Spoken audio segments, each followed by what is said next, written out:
Hi everyone, welcome to People Inc.'s first Lunch and Learn series for 2025. My name's Tanya Gray. I'm one of the directors of People Inc. Today presenting is Cameron Gray, who's my husband, and the other director of the business. He's an incredibly experienced licensed immigration advisor.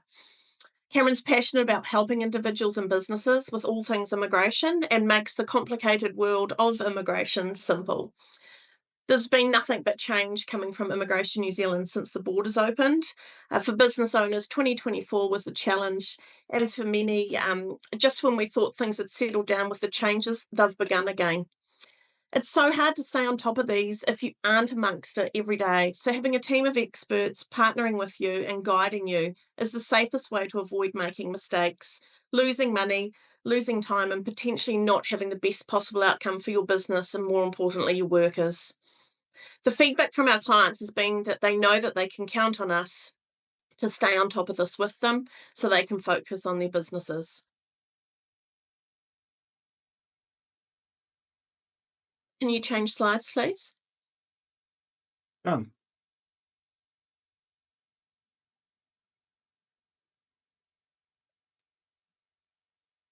So, for those of you that don't know People Inc., if you are an employer, we're your one-stop shop for your people needs. If you have staff, it's likely you'll need us. We're proudly a Kiwi-owned and operated family business based up in Warkworth, and we work across a variety of industries from Cape Reinga to the Bluff. People Inc. is made up of 4 specialist teams. Consulting HQ is the team of HR experts working on all HR projects from creating documentation, terminating staff, creating contracts, developing strategy, and running partially funded training courses through RBPN. EMS Hub, also known as Employee Management Solutions Hub, is our bespoke HR software built specifically for the SME space. Visa Aid, who's obviously taking the lead on this presentation today, do all things immigration for business owners and individuals. Not sure if you're aware, but we work in both the New Zealand and the Australian immigration sectors. And finally, Recruit NZ, who specialise in bringing in skilled workers from the Philippines, as well as working with local businesses to recruit local talent for almost 20 years now.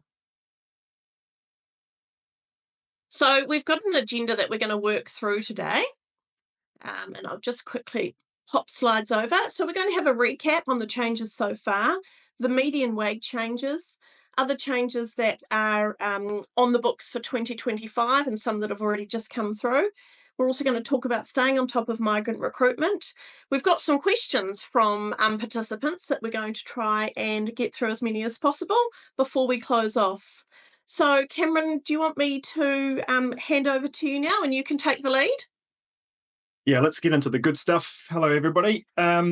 Hold on to your hats. There's a lot here, and I just wanted to start with a bit of a recap of how we got here, because it all kind of makes sense from there. Feel free to hit the react button. It makes me feel like there is somebody I'm actually talking to, other than my screen. So yeah, hit the button. Yeah, I like it. So it's been almost 12 months since the last big change in AEWV. And this one is probably just as big, but it's not so negative for employers. So I'm feeling a bit more positive about it. And maybe they are listening, because I know a lot of you out there have been contacting the minister and trying to get your point across. So how did we get here? Look, when the borders open, Labor brings in the magnificent accreditation system, and it's modelled on the Australian 482 visa. And at the same time, they changed skilled migrant category. So that's the main resident visa for New Zealand. And that ruled out most trades workers from reaching residency. So it was a big change. It also, the change with SMC means that the stand down policy becomes a real problem. So they also introduced the new work to residence and the straight to residence categories, which are great categories. Don't get me wrong. I think there's going to be a lot of issue with the ANSCO assessment there, and probably a lot of people getting caught out with the wage requirements. Just in terms of the AEWV, look, at the beginning, we could obtain 3-year visas, and was the maximum at the time, and we could extend those visas as long as it was paid over the national median wage. There was no stand down period. The ANZCO code that we were using didn't impact on the visa validity. At the time, also, there was no need for relevant qualifications or work experience from the AEWV applicant, which has caused a lot of problems. So it was cowboy times when the borders opened. Then slowly some changes came in. Stand down period was introduced, and the stand down period was introduced across the board, which was a bit of a change from the last stand down period that we had to deal with in 2017, 18, 19, which was really aimed at the lower skilled jobs. Now it's across all skill levels. So there was a bit of a change there. We then got these 5-year maximum AEWVs introduced, which, to be honest, has caused a lot of confusion. I find myself reading the instructions 15 or 16 times before I'm happy to go ahead with something. And by doing creating those 5-year visas, it has ruled out some people to extend their 36-month visa, and most of those who were ruled out were level 4 or 5 ANZCO codes. So we'll talk more about that later. So the big changes in the 7th of April, the current government brings in the ANZCO in a massive way. It brings it in like it was pre-COVID. And then they add in this minimum skills threshold. They decided to not add a whole range of occupations on the green list, which the previous government had kind of promised that it was going to come out. We don't know what the logic behind that was, but they just didn't do it. And then they introduced these 2+1 AEWVs for the lower skilled roles, and added in English requirements for lower skilled roles, as well as the WINS engagement for employers. So the 2+1 is initial AEWV will be valid for 2 years, but they have the opportunity at applying for another AEWV as long as there's a new labour job check done, which would include labour market testing. So basically, the 7th of April changes was there to combat migrant exploitation. That's the main purpose of it, and it did a good job. Don't get me wrong. It went too far, and you can see, recruitment came to a grinding halt, and certain industries, think farming and horticulture and hospitality, having to have 3 years relevant work experience for the position was a bit too much for some of their occupations. So again, level 4 to 5 lower skilled roles were affected, and the message was crystal clear at that point that this new government is saying temporary means temporary. It's an old saying from pre-COVID times by National, and it means that if you're on a temporary AEWV here and you don't have a pathway to residency, then don't put any roots down. You're going home. That's the way the government see it, and they're pretty firm in that. Australia, fun fact, have gone the other way, have decided to open up residency for lower skilled workers, and you'll see they've reduced their work experience requirement as well. So just before the main changes, we've had a change in the national median wage, which has been scary for employers for the last couple of years, but it's not so bad. So it's gone to 33.56 per hour, but it's not been incorporated yet in AEWV or residency instructions. We don't know what's happening there. There's been no talk from the government. The only change it's really had is just affecting maybe your AEWV employee needs to earn a bit higher to be able to support their family. But yeah, it only affects a small cohort of AEWV holders, to be honest. Right, into the biggest change, the removal of the median wage from AEWV specific purpose work visa. It's another type of work visa that, if you want to know more about, just get in touch with me. It is a big shift, and it changes the way the job check is done, to an extent, and things that you need to just be aware of is that 1st of April change, the minimum wage will go up to $23.50. So that's the minimum a migrant on an AEWV can be paid now, instead of this fixed national median wage that they've been relying on. And the wages need to be considered at market rates, which is where the difficulty really lies. Also, the paying of wages is not going to affect the validity of the visa as such. So say in a 1 to 3 high skilled role, let's say it's a welder, you can pay under the national median wage. I think welder's a bad example because you could have done that and it has an exemption anyway. But anyway, a welder gets paid under the national median wage. You're not going to get a 3-year visa. You will get the 5-year visa. Previously, you had to pay over the national median wage to get the bigger visa. So that's something to note. But pay can affect the 4 to 5 roles, where if you're paying 1.5 times then the skilled migrant rate, which is at the moment is 47, 41, that would enable a lower skilled worker to be able to get a 5-year visa instead of a 3-year visa. And just remember that pay will still affect residency eligibility. So even though you're allowed to pay under the national minimum wage, that might close off a residency pathway just purely based on the wage. So you'll have employees coming to you about that in years to come, I guess. So we'll have a look at market rates. Market rates has been in immigration instructions the whole time. I had a look to see how far back it went, and it goes back. So their first definition of it is pretty broad. But when you get down into B there on the bottom of the slide, it talks about the region, the period of employment, the other terms, and the typical rate. It's going to be hard for employers to figure out what really is the median rate, and I think employers, if you're going to be advertising for job checks,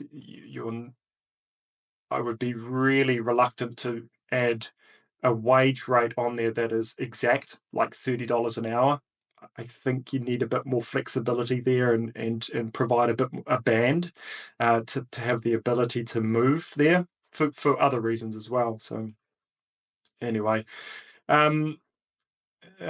another, I guess the region for me is the most important aspect to that immigration instruction. They will take into consideration the region.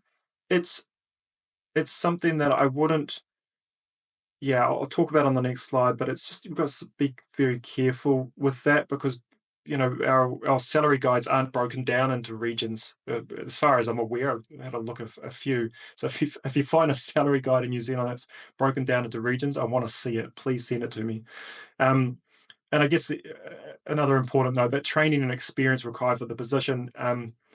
If you're looking for somebody with 5 years experience, it's going to impact on the market rate assessment. They're going to want to see a higher rate, at the higher end of the market rate. So just be mindful of the work experience that you put onto your adverts and job checks.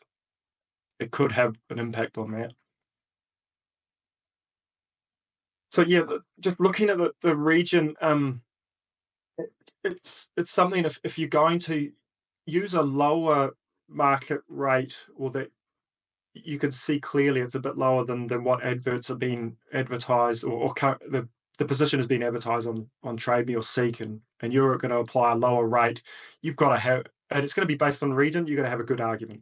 That's really what I'm saying. Don't don't rely on immigration, assuming that just because it's in a small region in New Zealand, you're going to have to back that up with something, I think. It has caused lots of, prior to COVID, it caused lots of issues. So it's just something to be aware of. Check Hayes, check Trade Me, Careers New Zealand. Immigration rely on Careers New Zealand quite heavily, but it's not always up to date. So just check the date that you see there. I think Tanya found something from 2019 still up there, which is completely irrelevant. Seek in other salary guides and current adverts for a similar job in the similar place. Have a look at those.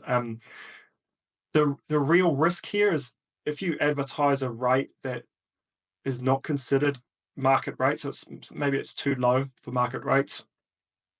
At that point, you've done your advertising for maybe 2 weeks, you've lodged your job check, and you're going to get into a situation where if your argument doesn't work with immigration, you're going to have to withdraw that job check and start the advertising again. So it's going to cause problems. So yeah, be very, very careful with setting market rates. The reusing a token has changed. This is a good one. This is definitely a goodie. But it doesn't affect everybody. Those who had job changed, so they had applied to vary the conditions of their visa to maybe work for a different employer, or maybe work for the same employer but different location, different occupation. Those were immediately ruled out of the reusing of a token. So if they had a 36-month visa, we had to do a new job check. So re-advertise the job, do a new job check, and then apply for a brand new AWV. It was frustrating. Now those who have done that job change before the 9th of March are able to reuse that token. So even if they've changed employers, they can reuse the token, which is common sense. So it's a good move. But just want to make a note here. Immigration did not let anybody know about this. This change was only found by one of our advisors, Yasmin, who is probably watching. Well done, Yasmin, by the way, by chance. So it's something that has really forced employers to spend, again, more money on AWVs unnecessarily. So it's a good change. Right, so a little bit of a change to the minimum skills threshold. So, the minimum skills threshold coincides with the job check requirements. So the AWV holder has to meet the job check requirements and the minimum skills threshold in their visa application. So the minimum skills threshold prior to the 10th of March was 3 years relevant work experience, or a relevant level 4 qualification or higher, or any bachelor degree. So they're reducing the years of experience from 3 years to 2 years. Don't be fooled with that in terms of now advertising maybe at 2 years, because the ANSCO is still prevalent in the assessment of skill, and if you use 2 years for a low skilled job that the ANSCO is saying you only need 1 year, or not even, maybe you just left secondary school, that could be seen as non-genuine attempts to find a New Zealander. So the years of experience is too high. So be careful. And yeah, another interesting fact about Australia, they've reduced theirs from 2 years to only 1 year of relevant work experience. So they're going the opposite direction. Another change, and a little bit frustrating for us. Well done, scaffolders. They've been working on, the scaffolding industry has been working on this for generations.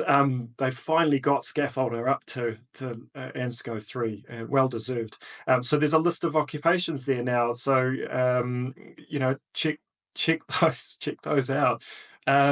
Cook is another one that we've had ongoing problems with, and finally it's an ANSCO 3.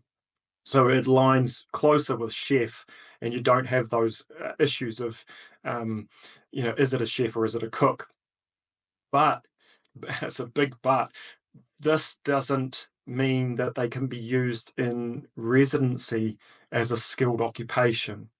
So in residency, they are still considered as ANZGO 4, which is painful. So a scaffolder with a bachelor's degree, you would have liked to think that this change would have meant that they have a pathway to residency.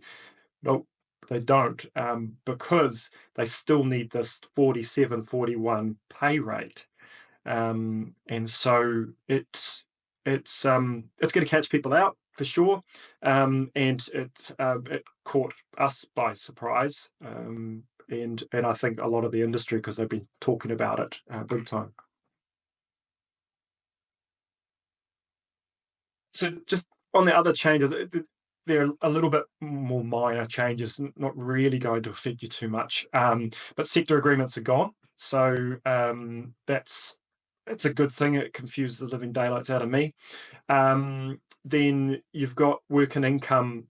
Work and income is still needing to be engaged for the lower skilled roles, but the employer doesn't need to provide evidence of that. They can provide a statement, and that's about it. The reason for that is that WINZ passes on the information internally to INZ. So, yeah, what's the point? I still like to see those certificates to prove, for employers to prove to the advisor, because the advisor can't get involved. I like to see those certificates for our purposes, to make sure that our employers are doing a good job at making genuine attempts to find a Kiwi. But yeah, so be it. They get it internally, and that's that. Skill level 5 AEWVs are now going to be just a straight 3-year. Thank goodness for that. So we can forget about the 2+1 situation. I mean, that's going to hang around for a little bit. There will be people on 2-year visas that could be eligible to extend for a year. It's going to take a little bit of digging as more time goes on to figure out if they're eligible for that. But look, it makes it simpler. Just 3 years, that's fine. The income has just changed a little bit for AEWV holders to support their dependent children, so a little bit of a raise there. Interim work rights, that these are coming in April, and honestly, I've been banging on about this for years. As soon as interim visas came out, so interim visas are granted to people who, I'll give you the example. A visitor visa holder applies for an AEWV, but their visitor visa is going to expire before that AEWV is going to be processed. They'll get an interim visa. It's a bridging visa. It will keep them lawfully in the country while their AEWV is going through. Now, if that visitor visa holder was a student visa holder instead, then that interim visa will now have work rights. And the work rights will be the work rights the future work rights that they would get on the AEWV. So the position, the location, and the employer, they can only work for those. So it's a bit tricky, but it is a good move.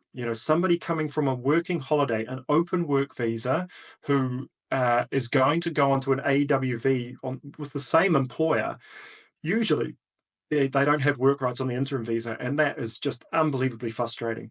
So now they'll be able to work in the position for the employer and the location that they have proposed in the AEWV. It makes much more sense. So that change only comes in April, so we'll let you know when it comes into effect. But it's definitely good news.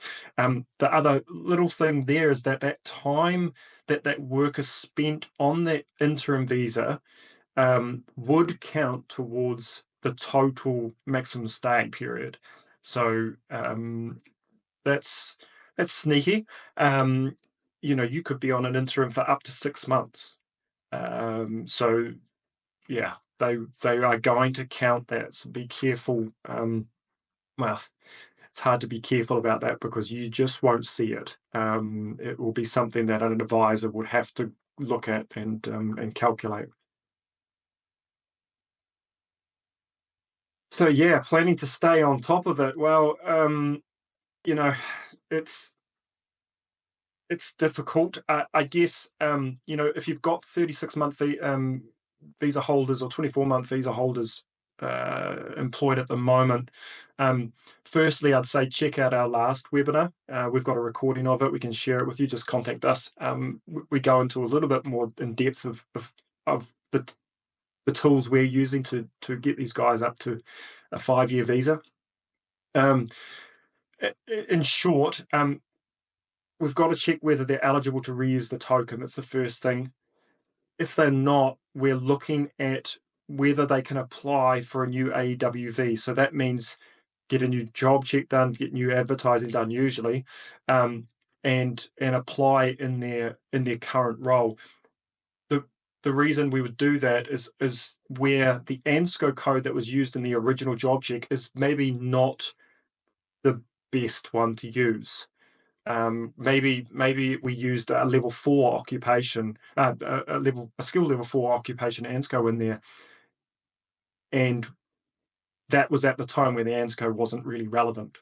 So we've got to have a look at that and not rule. I would hate for somebody to have to leave New Zealand where we haven't checked all of this.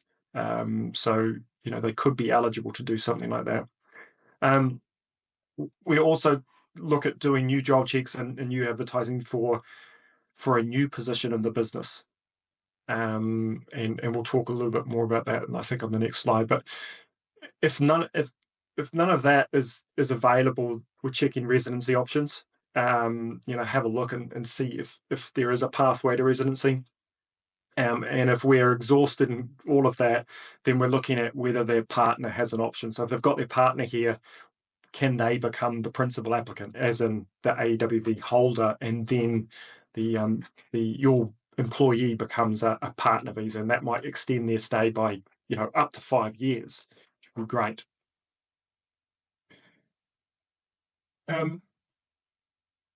As I say, we're completing lots and lots of job checks for that particular reason. We're looking at businesses and their org charts, and we're looking to see where we can move their lower skilled worker into roles where it's relevant to their background, so they can meet their minimum skills threshold in their job check, but it's also relevant to the business, and it is skill level 1 to 3.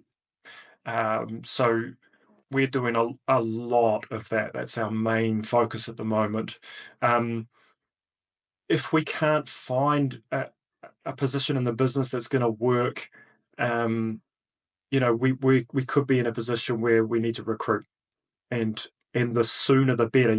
Recruiting from the Philippines is usually a 3-month, maybe a 6-month process in some cases. And if you've got employees who are expiring probably towards the end of this year and to for the next 12 months really, you've got to have a plan in place to get that recruitment started. So we want to exhaust all avenues first. If we can keep them, we'll keep them, but ultimately we have to look at recruitment as solving the problem if we can't keep them. So we've got some questions here that Tanya's going to ask me, and we'll go through these answers. Some not relevant, particularly about these these recent changes, but they're definitely relevant to employers, so it's worth having a go through them. So here's the first one, Tanya. Cool. Hey, thanks, Cam. Thanks everyone for sending your questions in. We seem to be tracking quite well for time, so we've definitely got time to go through these Q&A. Question number 1 is, what are the current pathways to residency for AEWV holders on the 5-year AEWV? Yeah, and a common question and a way of extending your employees' stay in New Zealand for sure. So I've just listed a couple, well, most of them here, some of them really outside of the square. But the most common pathway for an AEWV holder will be a skilled migrant. So work to residence and straight to residence would probably be close, if not maybe higher than the skilled migrant category at the moment.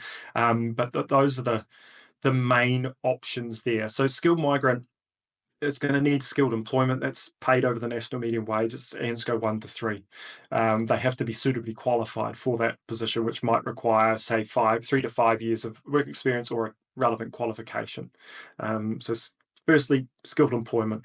Then it's points tested.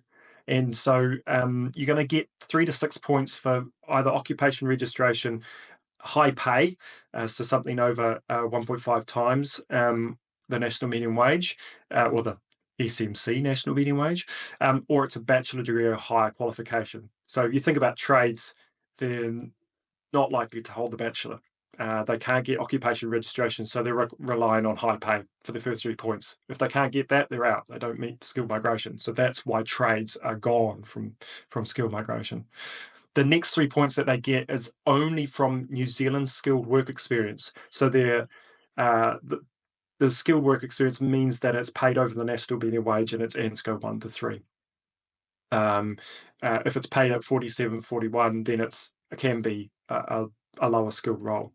But that's how they meet the 6 points. It's not overseas work experience. It's not a trade certificate. It's not an apprenticeship, although you could get it NZQA assessed to see if it comes out as a level 4 for the green list for straight to residence and work to residence, but it's not going to give any points for SMC. So the minister has assured us that changes are coming. They understand there are issues with trade, so they know about the problem. They want to fix it. SMC is clunky. It's hard to change. So the easier and quickest way of doing it would be to add occupations to the green list. I look back at the 7th of April changes and go, why didn't you just add the occupations right then and there? So, I would expect change this year for this, that it is dire. I've had many of you contact the minister about it. It's something that needs to change.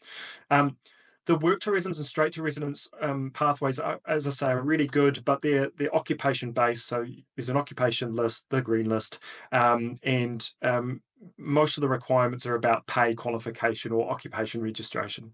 So they are. If you know the long-term skills shortage list, it's basically a replication of that. But it's much more flexible. Government's able to add. You saw primary school teachers getting added to the green list for straight to residence. It is a much quicker way of the government responding to labour shortages. I just wish they would respond faster. And then work to residence in the sector agreements.